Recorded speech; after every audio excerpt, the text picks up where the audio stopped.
Well, hello. Welcome to our epic entrepreneurial experts and the blab here today. We just wanted to welcome you all. We have a phenomenal topic we're going to go over. So I have Dottie Berry here with me today. We have a very, very busy day apparently from all of our team members. You know, they're typically on this blab with us today. So it's myself, Yasmin Bijan Wilson. I represent the 40s. Dottie Berry here is the lovely 60s representation, although she doesn't look in her 60s, but she certainly has the wisdom. And we may have our other cohorts joining us today. They may join us a little bit later. But what Dottie and I are going to talk about today is the topic of leadership and how it specifically relates to entrepreneurs and having your own business. And I tell you, who better than having Dottie and some of our teammates collectively to be able to talk about this topic, whether it's today or ongoing, because it is so juicy and it is so rich and it's so prevailing in every aspect of our lives. But in particular, if you have your own business, leadership skills is probably one of the top things that one needs to either develop or acquire, or if they're a natural leader, fantastic, but it's also a learned skill. So we wanted to talk about how you can develop yourself as a leader, and we're also going to talk about how leadership has evolved and how it really affects how we run our businesses now versus how business was done, you know, decades ago in leadership. I personally have been a student of leadership for decades. I studied it in college, and most everything that I choose to endeavor includes either leadership or communication or something along those lines.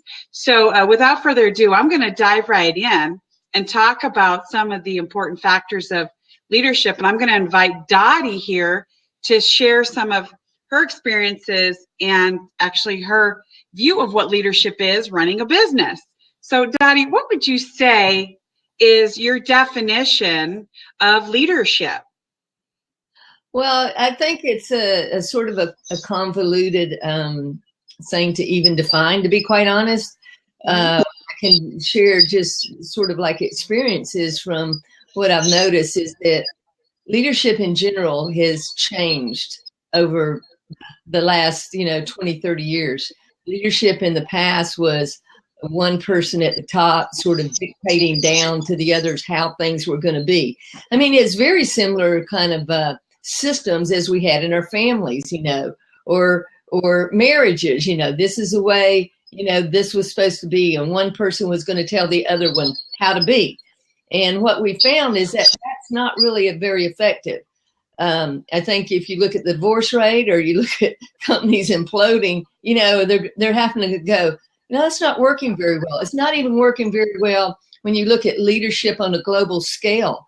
So I guess what I'm saying is leadership is really more about collaboration, working together than where the leadership of telling somebody what you're going to do.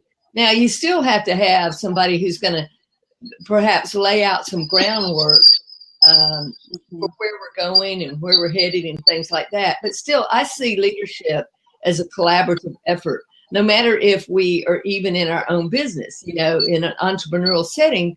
Sometimes we're like solo. And I'll never forget, Yasmin, that when I was with the Lexington Chamber of Commerce, we started what was called COSI, the Council of Smaller Enterprises. And what that meant was that we, as small business owners, we often didn't have a board of directors. I mean, there was, the big companies, they would pay people to be on their board of directors, and people would make thousands of dollars just being on the board of directors. And then they would give their expertise. As a small business person, first of all, you don't have money to be paying people thousands of dollars. So what the chamber did is we started this, and we formed these groups of 12 business owners. So imagine that you have 12 business owners and you're able to give each other feedback on your business, even though you might be in a different business. In fact, none of the businesses could be in the same industry, because then that would be, people wouldn't feel safe in sharing where they were going, where they were headed. But I tell you what, that was invaluable, Yasmin, having that kind of collaboration and having like our own little small, board of directors called COSE, Council of Smaller Enterprises. So even back then, I saw the collaboration happening. Let's see, that's I got to get somebody in here. So anyway, that's kind of let me accept that and get her in here. There she is. That's an excellent and succinct way of saying how leadership has evolved. Hi, Stephanie. Welcome. Yeah. How are you? I'm good. How are y'all? I'm good. How y'all? We're doing great. I love that. I love that. You're not from Texas or anything, are you? I might have spent a few years there. Stephanie and I are the only ones that really understand each other out of the 5 generations. We're like, you have that southern accent. Well, I'm from California, and I don't know. Maybe we have an accent. Maybe we don't. Maybe it's like dude or something. I don't know. Or a lot of like. We're talking about leadership today. And Stephanie, I know you're a profound leader yourself. I know in particular, with your background in sales and training and motivating people, that's an aspect of leadership that I want to bring in today. But right now, Daddy and I were just talking about what the definition to you might be for leadership, and how have you felt it's evolved? Since when? Evolved since well, when? I know you represent our 20-something, so it's not like you, unless you studied it in, university, like I have actually, back in the day. It's evolved from a sense of, as Dottie put it, from top down, we're going to tell everybody what to do, versus leadership from a collaborative standpoint, and how that has evolved. And not to say that someone can't be still the leader or the visionary, the person who might, have that vision for the organization. Like, for example, in our scenario here with Epic Entrepreneurs, Dottie had the vision, and she's sort of heading up and being the leader in this aspect. But we all have certain levels of leadership, and I just wanted to share, or you to share, your experience and definition of what leadership is to you. Sure. So leadership to me really is, I think it's 2 parts. There's training and teaching, and kind of the telling people what to do. But on the other side, I don't think that's useful unless you also follow through. And I didn't hear anything of what you were saying, Dottie. I'm sorry, I had my computer muted because that call came through. But the other side of it is getting out there and showing them, like the analogy of the butcher driving the cows to the slaughterhouse and the shepherd leading the sheep to the pasture. I think that's a huge part of leadership. And if you're not willing to get out there and get your hands dirty, I talk with business owners all the time who, one of the favorite things I've been hearing this year so far is all sorts of people I've known for the past 2 years or so that are now starting to come to me and say, oh my gosh, Steph, we hired the sales rep and it sucked. It was terrible. What happened? And I'm like, well, one, you didn't talk to me when you hired the sales rep, and I offered, but you said you had it. So I wasn't going to shove myself in there. And 2, have you ever done sales for your company? And the answer is always, well, no, that's why I hire people. I'm like, well, here's the deal. You can't expect someone to do something well that you can't do yourself. So to me, that is a huge part of leadership. And without that piece, I don't think you have a true leader. I think you have a boss. And I think that's a definite distinction. I know in your wise youth that you're an old soul and pick up things very quickly and have risen to a very high level form of mentorship very quickly on, and you surround yourself with mentors. So from what you've gathered from experience, from what I hear, it's that what I learned in college from a guy named Herb Kelleher. He's the guy who ran Southwest. It's just one of the most favorite companies still people want to work for. They profit share. And it's more of like what you're saying. I remember back in the day, it was like he has something called management by walking around. And that was like, he understood the business. He understood all aspects of the business, to your point. You know what I mean? Like really learning what that role entailed, whether he actually did it or physically or not, he understood the role, what it was, and allowed the people to bring the information who were on the front lines versus the other way around is, my understanding. Even this is like 20 some odd years ago that I'm studying leadership. And I just remember I recently read an article that he's still profoundly one of the top regarded leaders in business because of his management approach. Instead of, top down, you're going to do this and do as we say, it's more of, okay, let me really understand and let's get our hands dirty and really lead from that point. And I also want to say that I believe that in reading this article too, that allowing people to be a part of the results as well, whether it's the profit sharing, whether it's the group effort, as Dottie was saying, because it was muted, the collaboration of everyone's efforts collectively. I think that's a huge part of it. And another thing that I think has transformed over the decades, and Dottie, please jump in anytime, is that I think leaders are empowerers now. They empower people. They inspire people to take action versus forcing or,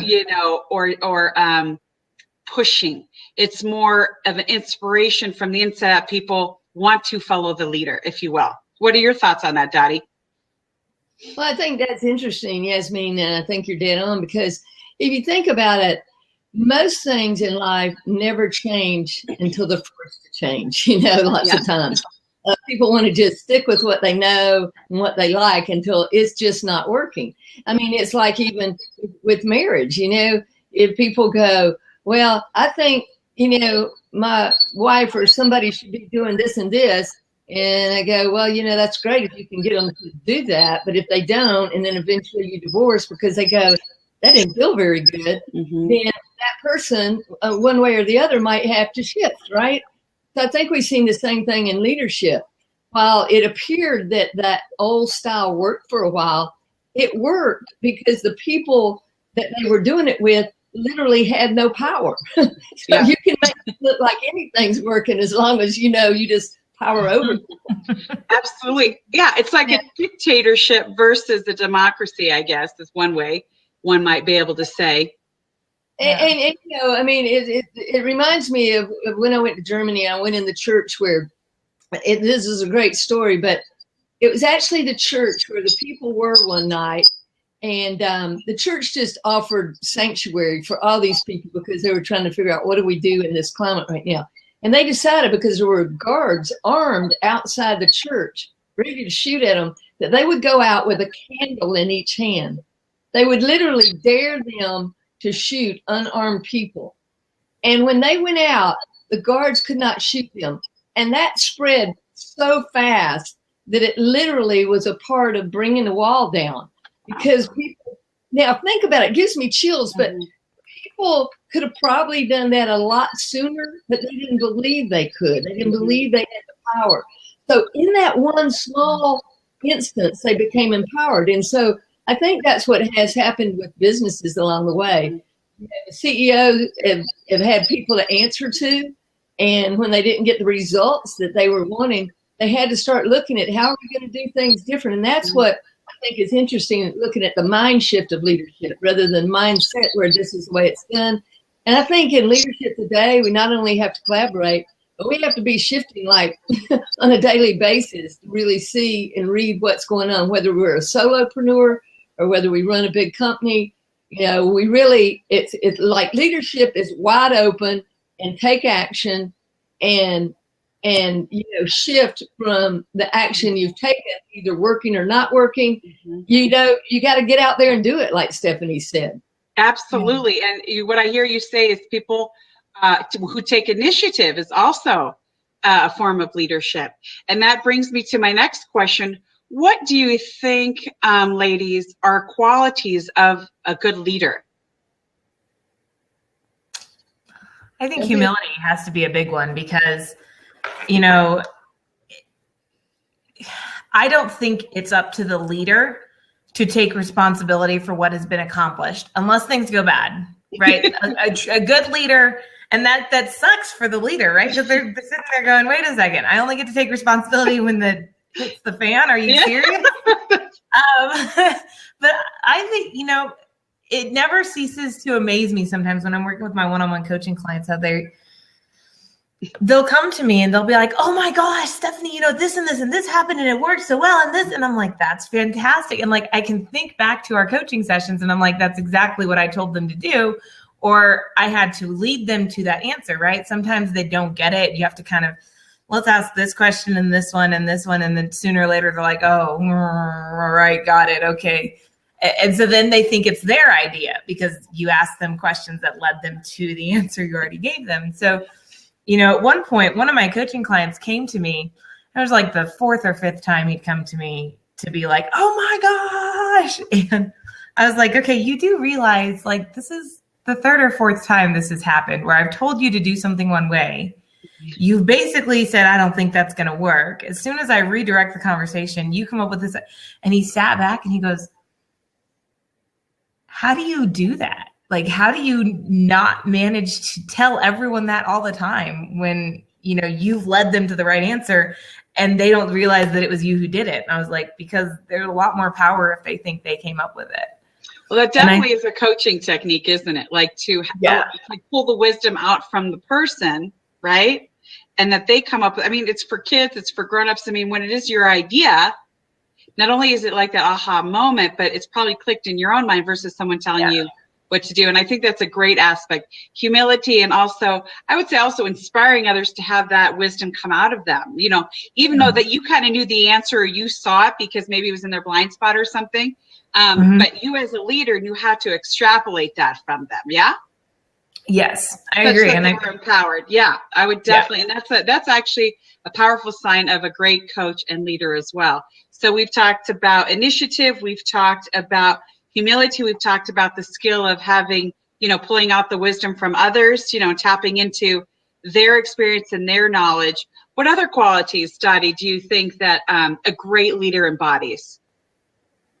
I really like the one that Stephanie just brought up, because I think just being the mirror is, style I've always used. And I love it when they come up with those things, because I really feel like, people really already know the answers most of the time. They just need that mirroring back to have it come up, acknowledged, and so forth. And just some support in going out there and doing it. And so I think it's a very, very powerful way, because then they own it. I always tell people, look, I'm not interested in being your guru, because, at some point I'm going to go away, because, I usually kick people out after 6 months of coaching and say, you got to go do it on your own for a bit. Can't come back for, a certain amount of time, and really make them go out there, do practical application. But I think also a leader, a true leader, will have a self-awareness and a self-love that comes through in a way, though, that makes people go, I don't know what they got, but I want some of it. And it's a humility combined, because true self-love has a humility about it. The false love, it makes us, me or any of us, all pumped up and want to, insist that you see how great I am. So it's not about somebody else seeing how great I am. It's about having enough self-love so that when things come up, I don't jump on somebody for the wrong reason, because I know when I jump on somebody for some crazy reason, it is all coming from my lack of really loving self in that moment, or something else going on. So I think it's something that's not talked about a lot, though. No, I think that's phenomenal. Were you going to say something, Stephanie? Oh, no. I was just thinking that was good. No, awesome. Applaud. Here we go. So what I was thinking too, when you were just saying that, Dottie, were the self-love piece and Stephanie, the humility. I would also say a good leader is confident, but it's not coming from a place of ego. It's not coming from a place of, oh, look how great I am, like you said, Dottie. It's coming from, they're confident, and it may be even this like quiet humility. They just know, right, that they can do it. They have this skill, they have this ability, they have this vision or talent or whatever it might be, but there's a confidence about them. But distinct from cocky, or distinct from I know better than you, or I am better than you. And I think this is the evolution of leadership as well. I mean, people may put others as a guru or up on a pedestal, but the truth is, like you said, Dottie, you're like, don't put me on it. You know, I'm human. I bleed just like everybody else, like that. But there's a confidence that you own, for example, Dottie, or you, Stephanie, or myself, or any of the people that are on our team or other leaders that we know. Wouldn't you agree that there's an air of confidence that they have, but it's not coming from ego? Like, those are the real leaders you want to resonate with, yeah? Yeah. Absolutely. I mean, I know personally those are the kind of people I want to be around, which is why I chose you all. You know, I mean, I guess I was just selfish that way. I was like, these ladies are so awesome. I want to be in their company, you know, and I want to offer their company to other people because they are so powerful and empowered individuals. And they come from all these different generations. Like, how cool is that? And to me, it shows that leadership does not have an age, okay? I'll say that again. Leadership does not have an age. You can have somebody who's 90 and couldn't lead their way out of a paper bag. You know what I'm saying? And or lead anybody else. And yet somebody as young as Stephanie has these great skills that she's already developing. It's just amazing. And Yasmin, you know, you come into that middle portion. And because of all of our diverse experiences and where we are in life and where we're going, it's such an exciting, I don't know, it's exciting for me just to be in your space, you know, both of you and the other team members. Well, likewise, we feel exactly the same way. And I think birds of a feather flock together, or law of attraction, right? Yeah. So I think that everything we're saying, and when I was bringing up the topic of leadership, I knew we've got this because I know we've got a powerful group of leaders here. But again, not coming from cocky, but coming from a place, and this is another quality I'm going to say, coming from a place of contribution. So I think leaders want to contribute. I think you found contributors for this, our group. And again, we're going to use this as a platform or a basis for conversation because we're a part of this group. We can all relate to it. Our audience can relate to it. So I'm just going to use it as an example. Like you chose people who want to be servant leaders. And that's another terminology as well that has evolved. That wasn't always there like in the early part of the century. Servant leaders are those who really want to contribute, make a difference. It doesn't mean they don't want to make money. Yes, you got to be profitable, but you're still finding a need to serve and to serve others and then get paid well for the gifts that you give or the contribution you make. What would you say about that, Stephanie, about being a servant leader or contributor? I was just about to ask if I could talk on that one because, you know, my Taekwondo uniform's in the car right now. I'm a 2nd degree black belt and I teach Taekwondo every Monday and every Wednesday.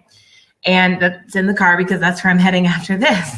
And the patch that's on my left shoulder or left arm is my leadership patch. And, you know, it's my, you know, I'm an instructor, I'm, you know, profiled, or I've got all the degrees, whatever, but it says instructor, right? That's my title, instructor. And then underneath the symbol of the school, I'm trying to show you guys on my arm, you can't even see it. It says servant leader. And I never noticed that until I started to go through the instructor classes. And my grandmaster is the most humble. I mean, he's an incredible leader. The most humble man you'll ever meet, the most incredible man. I mean, I love spending time with him. He's very inspiring. And as he's talking to us, he goes, you know, I want to point something out to you guys. On your patch, it says servant leader because we lead from a place of service. Because when you focus on how can I give back? How can I help my students? He said the little irritations, he goes, you're going to deal with, you know, you're teaching Taekwondo. You're going to deal with a lot of little kids and they're going to be really annoying sometimes. But you have to keep in mind that sometimes the kids that are the most frustrating and the most annoying Important security message. Please call the number provided as soon as possible. You will be guided for the removal of the adverse virus on your computer. Seeing these pop-ups means that you have a virus installed on your computer, which security of your personal data at a serious risk. It's strongly advised. I have no idea. Do we just head for under our table? No kidding.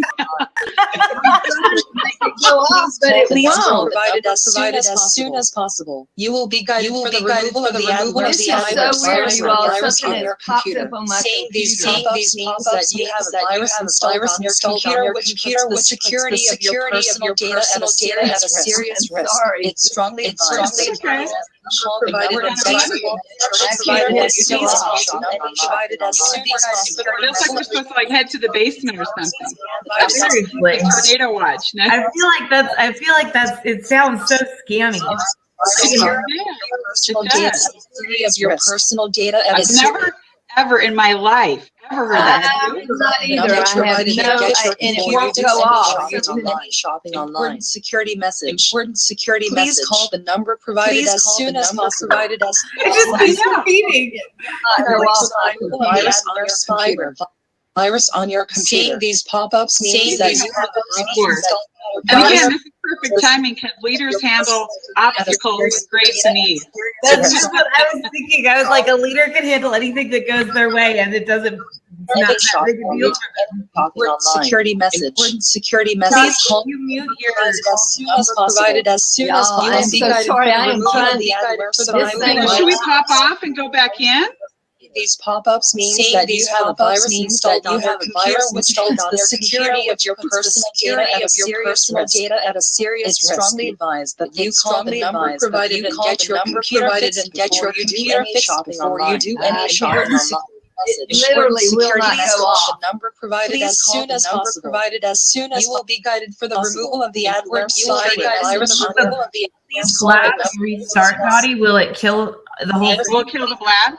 I can't even get back over the security of your personal data at a serious risk. Virus installed on provided and get your computer fixed before you do any shopping before you do any shopping. Oh. All right. Well, I'm gonna say maybe she decided to shut off her computer and she'll be back. I guess so. Wow. Well, it's so funny because whenever these things happen, Steph, we always include it as far as our teaching, like we planned it. No, I'm kidding. Right? Yeah, right? It's like we planned to have a breakdown so that we could share how leaders can work through obstacles with grace and ease, and you just keep going forward, right? You know, I actually think this shows an even bigger thing, too, if you think about it. So this shows Dottie has surrounded herself with leaders so that even though she is, you know, the crew leader, really, she's gone. We can keep going. Because absolutely. A team to surround herself with that doesn't require that is perfect. I think that's awesome. That's an excellent way to exemplify. You are so brilliant. You know why? Because you know what my next topic or my next thing was going to be or is that powerful leaders know how to create a team, right? Literally, I was just going to say that and you just said it. Because that's what they do. Either in this day and age, we outsource, right? Or you create a team because the collective of the many, right? I rather have, you know, the sum of the whole, right? So it is so awesome. Literally, I was just, and then the alert came on, right? And then you said that. That is so cool. It's true. Leaders build powerful teams. And again, using our Epic Entrepreneur platform as the basis, you know, for examples of pulling leadership qualities out. Literally, that is what she did. And that you and I were still conversing. We're not like, oh my God, do we head under the tables? Do we run to the basement? You know, what do we do? That sounds like a tornado warning or something, or the world was going to come to an end. I don't know what that was. I was like, what? But truly, I agree with you. Say more about that. So, you know, leaders, I talk about leverage a lot and how if you want to accomplish something great, right? If you want to move a big boulder, you're going to have a higher chance of moving a big boulder if you use leverage. You get a stick, you get something to prop it onto, and then you use it to push it, right? So using leverage. Hey, Dottie, welcome back. So, oh yeah, the world's not come to an end. Phenomenal moment. Well, I came over to another computer. I finally just shut the lid on that one. I've never in my life, I'm like, it's a pop-up going and it won't go away. So sorry. That's okay. That's okay. We got some great nuggets out of it. You'll hear it. So we're talking about why this, why this is a good thing, because leaders can move through problems like that. And then I was like, what this also exemplifies is that leaders surround themselves with a team that can keep doing it without them. So like you had to go, and Yasmin and I could keep talking, and I was going to elaborate on it because leaders are there to move the world. They're there to do something big, and you can't do it alone. So you have to find people that can help you do it. You only have so many hours in the day. The thing I see all the time is you have the same amount of hours in the day as Beyonce. Beyonce, why don't you make as much money as her? Well, Beyonce has a team of people to help her out with that. That's what a good leader does. They surround themselves with a solid team that can help their dream, their vision, their goal keep going, even if they can't, because their computer decides to freak out. I know. Exactly. That's why I love you all so much. I always know that I can depend on you. I mean, like if something happens, I know one day we were doing a blab and something happened. And so Cheryl just had to just go with it. And she did fantastic, just like I know you all did. I wasn't worried about that at all. I was worried about getting that thing to be quiet. And finally, I'm just like, I don't know if this is still recording or not. I'm just going to. Well, yeah, but really, like handling with grace and ease was one like nugget. We're like winking at each other that we plan this purposely as a teaching opportunity for our audience that, obstacles are going to happen, breakdowns happen, things, expect the unexpected. And you just know that you have a great team around you. And literally Stephanie was saying it. And I was like, just about to say, another quality that leaders do is surround themselves with great people and a great team. Especially now, I mean, for this reason, for example, the sum of a whole is greater than the parts type of thing, but also we're in a world of specializing. And so now I'm hearing an echo, but now we outsource everything. And so you as a business owner need to be able to lead and have the vision and delegate appropriately to leverage yourself, as Stephanie had said, right? Because we only have so much time in the day. And truly business and leadership is evolving into specialties, right? So people have different specialties. So you sort of organize that as a leader of what are the different areas you need to run your business and be able to have that vision and delegate and communicate. Great leaders, here's another one, are great communicators. Yeah. Right? So what would you say about that, Dottie?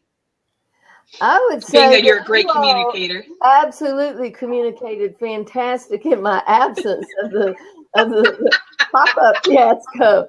I'm loving it. I think there's nothing better than having in the moment things happen. It's one of, I don't know, I think it comes back from my coaching days is, people would be going like, well, what's it like in the last 2 minutes of the game? I'm going, oh, it's the most exciting, because the reality is in those times, so many times we would practice and put 2 minutes on the clock and, run things. How are we going to do it in this situation? So when the time comes, my point is you just do it. And you learn to do it by doing it. I mean, it sounds crazy, but you don't learn something by talking about it. And so as much as sometimes I love a theory of people who teach about entrepreneurship in college, to me, one of the biggest things institutions need to do is to bring people in with hands-on experience of being an entrepreneur. Talking about being an entrepreneur and being an entrepreneur are like the difference between night and day. It's so true. Are you kidding me? Oh my gosh, the things that can happen. And what I love about the blabs, honestly, and any of the kind of things like this, is that it is live. It's like, when they used to do live TV and, somebody has a malfunction in what was the big thing in the wardrobe malfunction? The wardrobe malfunction. Like, oh my gosh, how awful that was. Are you kidding me? There's crazier things on TV that are planned. So don't even go there. But, it's in the moment. And I like that kind of stuff. I think that's why I've always enjoyed coaching. even though I ride a different vehicle from basketball. But it was like, it was active. It was in the moment. So I don't know what you all think about that. No, I love that. And I'm glad you're tying in, because I know you're an entrepreneur in the coaching world, but you were saying in the coaching world of basketball coaching. So what would you say that made you such a great leader as a coach to, the college basketball team you coach? Well, I think one of the main things was identifying talent, identifying good people. The old saying goes, you can't make chicken salad out of chicken, you know what. And, so building a good team around you then, going back to that. Mm-hmm. So if you look at anybody who's won national championships, it was a combination of things. And sometimes, to be quite honest, great talent can overcome poor coaching. It did for me in the beginning of my coaching career. I mean, honestly, I look at things that I told kids when I started coaching. Oh my God, it was so backwards. But you know what? I convinced them it would work, and they would push a peanut with their nose down the gym floor if I asked them. And, it wasn't that far off, but it wasn't as good as it could have been, And so as I learned more in coaching, I realized some of the things I was actually tell them that wasn't quite right, that could be better and tweaked, So I became a better coach. But they so believed in me, and some of them were so talented that they overcame my bad coaching, Well, it sounds like, speaking of martial arts, it's like wax on, wax off. You have them doing things with, Mr. Miyagi from Karate Kid. You're like, well, how can you have me doing the wax on, wax off? But again, if you look back again with the Stephanie's theme of martial arts, it's like it had the motion, right? It had them getting in the motion. So it's just doing and getting them used to it. And I would say that also lends itself to another quality, is being coachable. Leaders are coachable because they want to be successful. They want to be the best they can be. And so they want to learn and grow. So they're coachable.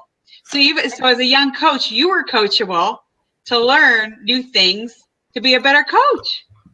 I think leaders have the 3 circles. They know the 3 circles exist. You guys know the 3 circles I'm talking about, right? Remind me.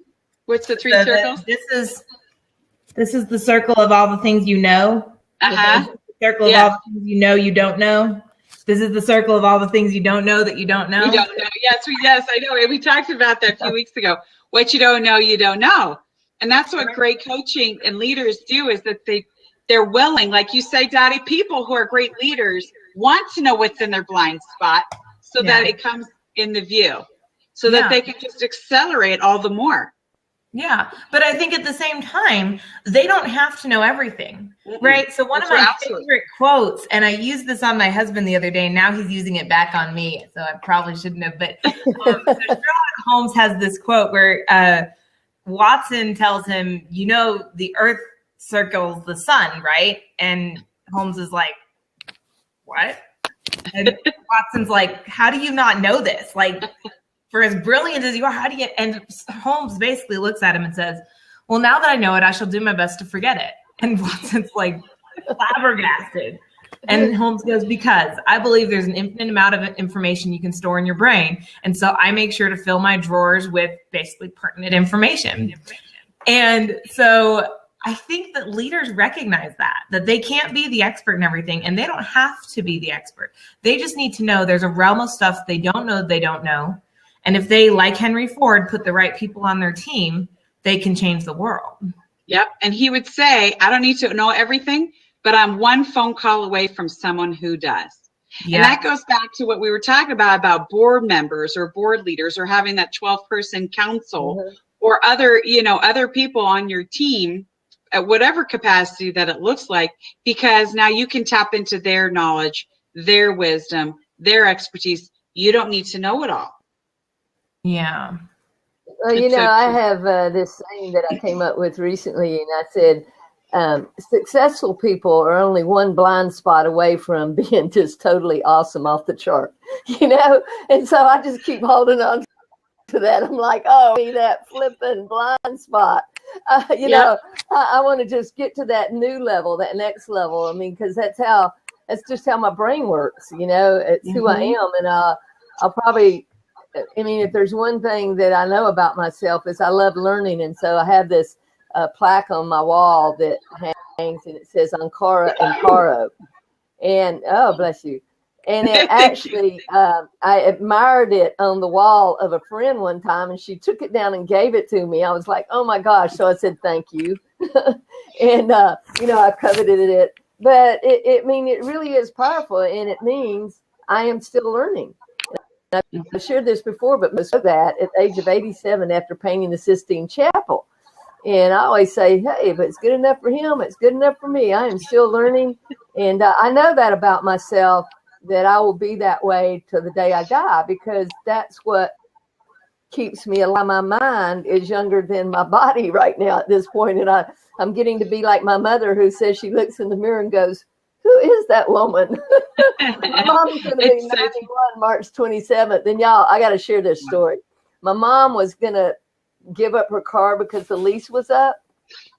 And we finally said to her, because she's a great driver, honestly. And we were like worried, like, you're not going to like not driving. So we said to her, why don't you at least get your driver's license renewed? And then if there's an emergency, it's available. But she calls me yesterday. She says, well, I said I was going to give up my car, but I got the paperwork and it says I can buy it for $14,000. I think I'm just going to go ahead and do that. And I said, Mom, I think that's actually a great idea. I said, if any of us, my brother and my sister, thought it was really risky, we'd be the first one saying, nah, you don't need to do that. But I said, Mom, there is going to, or me or any of us are going to lose that sense of freedom. I said, I honestly am in favor of you doing that, because I would love to see you hold on to that for as long as you can. You can still have the bus come take you to church, and, because that's fun. They let you off. You don't have to walk from the rain, after you park your car. But I said, I actually think that's a great idea. And I said, if you didn't have the money, that would be different. There's some reasons that she has that money, and that's great. You can have that option, that flexibility, that freedom.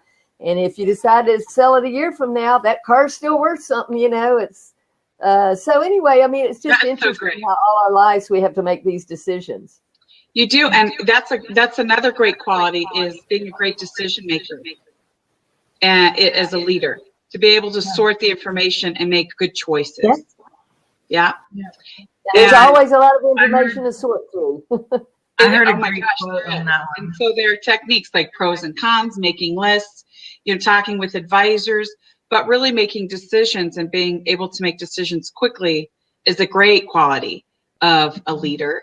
And I would also say great quality of a leader, from the story I even just heard, I just extrapolate, is that not that it's a failure, but she's not a failure in any way, but anybody could take an obstacle and make it a failure, but and let it take them down, take them out of the game. Yeah. Mm-hmm. But leaders press on. They learn from their mistakes, or they grow from their failures, and they move forward. Well, Brene Brown, I just finished her book, Rising Strong, and she really talks about this, and this can apply to anything. But one of the most important parts, she says, is being in the rumble of the story.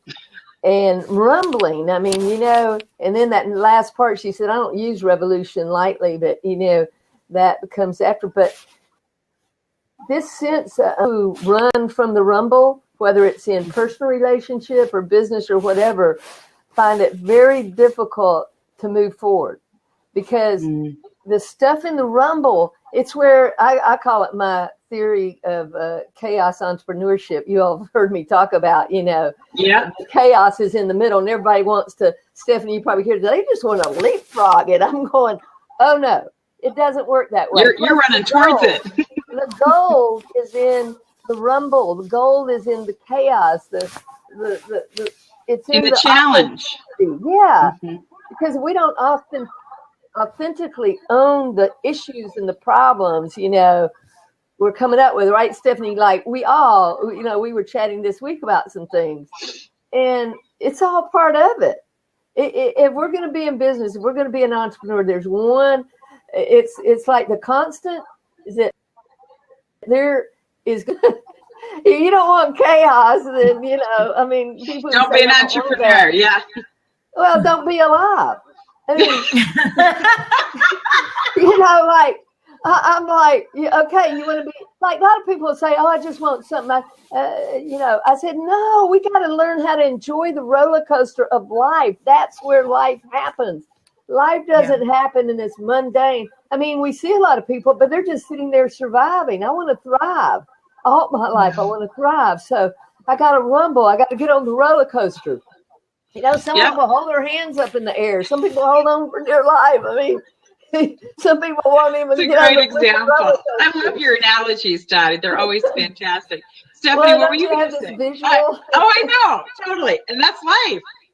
It is. I was actually talking tracks. I don't want the tracks to be disconnected, but but sometimes they are. It's auto.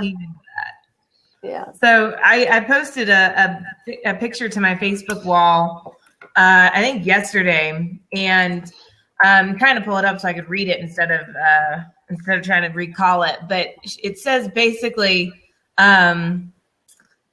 it's the whole beware of destination addiction, a preoccupation with the idea that happiness is in the next place, the next job, with the next partner, until you give up that idea that happiness is somewhere else, it'll never be where you are. And I had someone who actually was like, I disagree with this. This is fundamentally wrong and against my core being and blah, blah. And I was like, really? Well, do explain. And she starts going off about how if we don't have, a drive that pushes us to the next thing, the bigger thing, then we'd never improve. And I was like, well, that's not the point of this. The point is everyone gets stuck with the idea of, let me get past this problem and then I'll enjoy myself. Let me just move on. Let me just handle this. Let me just deal with that. Let me go here. Let me go there. Let me skip the roller coaster. Why don't I just come out the exit sign real quick? And I can pretend I went on the roller coaster and I'll get all the street cred for going on the roller coaster, but I won't go on the roller coaster. And you can't. Leaders are the ones who say, hey, we're going on the roller coaster. And this may be a little bit terrifying. Yeah. This is going to be fun. Let's go. Let me take my team and let's go on the roller coaster. And let's do this together. And if I need to hold your hand to get you to go on the roller coaster with me, we'll do that because it's going to be the best ride of your life. Right. Yeah. And that's courage, right? It's courage. It's not being afraid, right? It's being courageous to be able to go on that roller coaster. Or be able to look into the eye of the storm and being like, we can do this, right? And I would also say with that, when you talk, Stephanie, and you're talking about that leader who's inspiring people to get on the roller coaster, we talked about inspiration.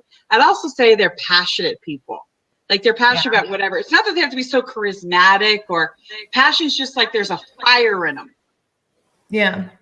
Mm-hmm. They're doing something for a reason bigger than themselves.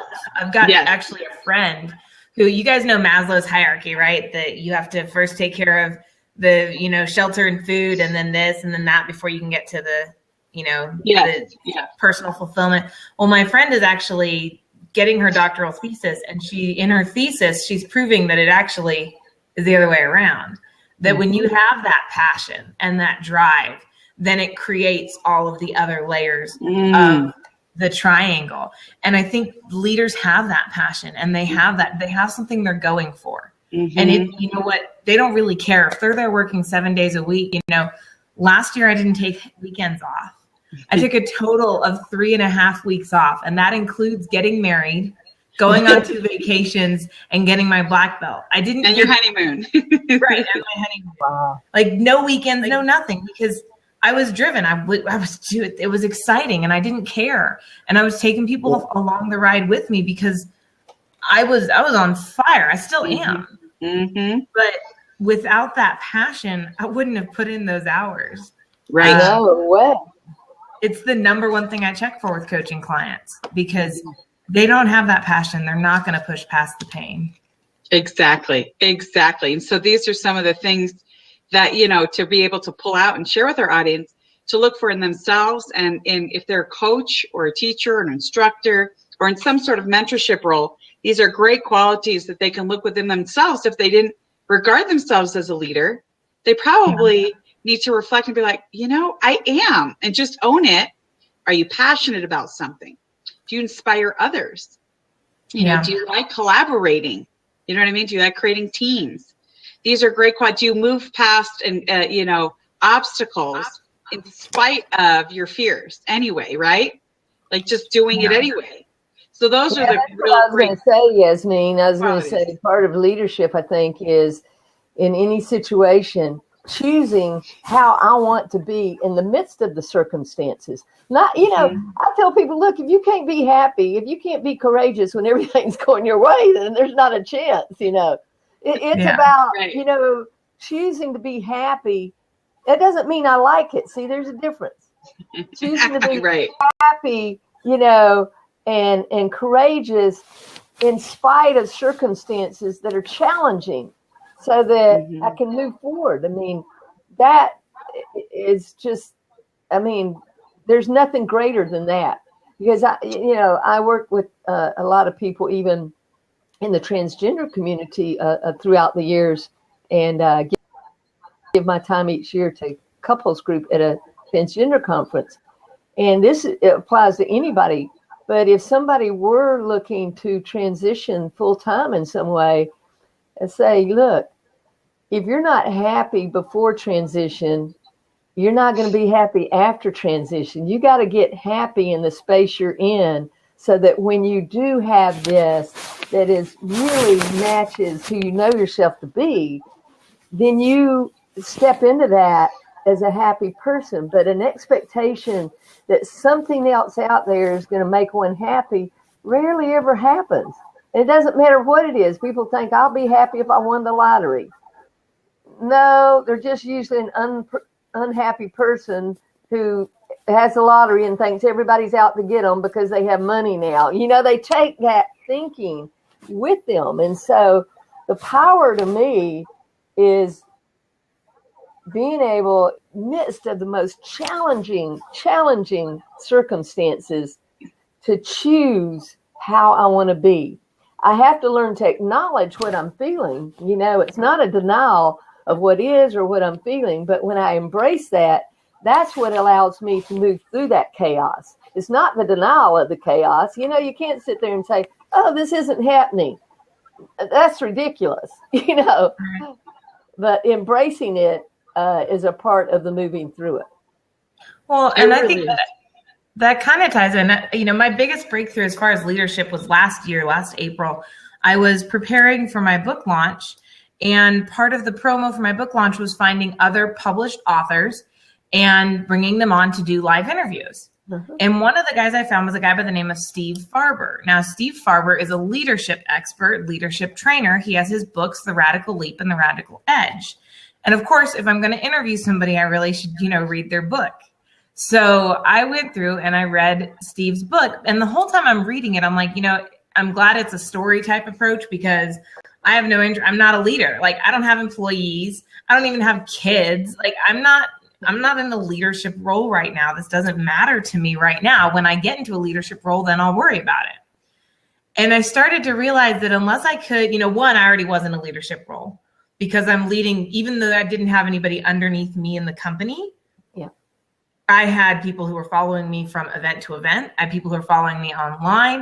I had people who I was inspiring and motivating all the time through what I was doing, plus my coaching clients. So yeah, I was leading, even though I didn't realize it. But more than that, I had to start to embrace that leadership role before I started to actually technically get into it. You know, before I actually became a boss. You know, that's still weird for me to think about. But before I became a boss of someone else, I had to become a leader, and I had to work into that and make that a part of who I was, so that when I was ready to step into, you know, a traditional leadership role, it was there for me. I was prepared for it, as opposed to being like, oh, well, when I get there, I'll handle it. Or, oh, well, when I get there, it'll be great. What you were talking about, Dottie. Well, I truly believe, and I want to congratulate you for making that mind shift. You know what I'm saying as we talk about mind shift? Because the old way of leadership is we think, oh, it's a boss or, you know, a hierarchy. And you recognize that's not the case. If you're inspiring others, if you're teaching, if you're motivating, if you are in any capacity, they don't have to report to you, but in any way you're influencer, that is the role of a leader. And you made a mind shift and owned it. And when you own it, you're being now and embracing being a leader. And then you'll be doing a leader. Like the be, do, have. So I just really want to congratulate you for making that shift. And in the world of coaching, we say coaches lead and leaders coach. and you really made that shift, and it's awesome. At your, it's just amazing to me in your 20s that you're having these, great ahas. You're coachable. You see it. You're willing to have those moments, and that's what we want to do here for our audience, is that whether people think that they're a leader or not, to just own that they are. There are people in their life, whether it's family members, neighbors, things in their community. You can be a leader, and it does not have to be that people report to you. And that's the shift we're talking about. Even as a servant leader and contributing, you're a leader. So it's just because we're talking about mind shifts, not mindsets, right, Dottie? So we really want to encourage people to have the mind shift and own the leader within.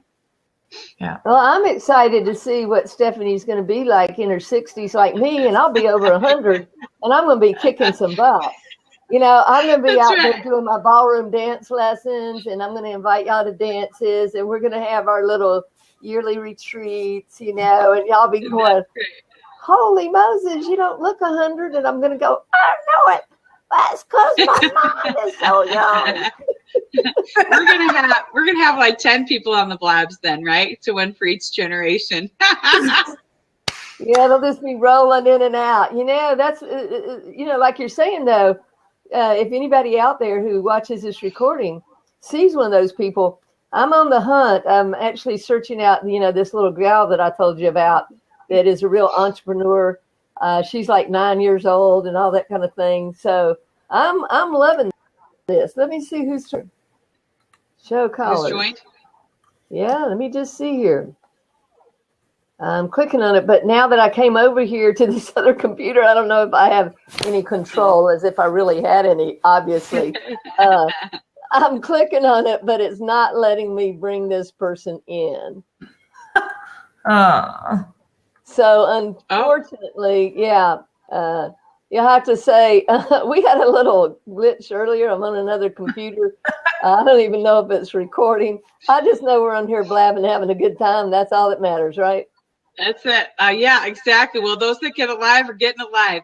Well, if the person who wanted to join the seat, if they want to put in the chat box any of their thoughts or anything they want to share, that would be awesome.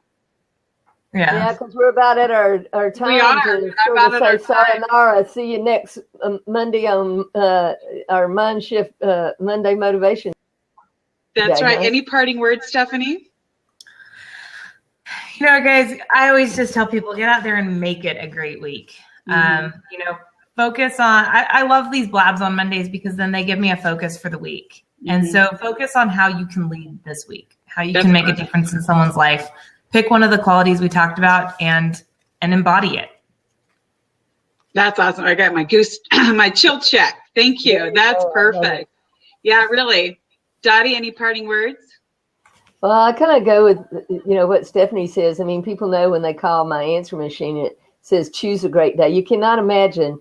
I hardly ever get a call that somebody doesn't say, wow, it just made me stop and think, because so many people say, have a good day. Well, how are you going to have a good day if you don't choose it?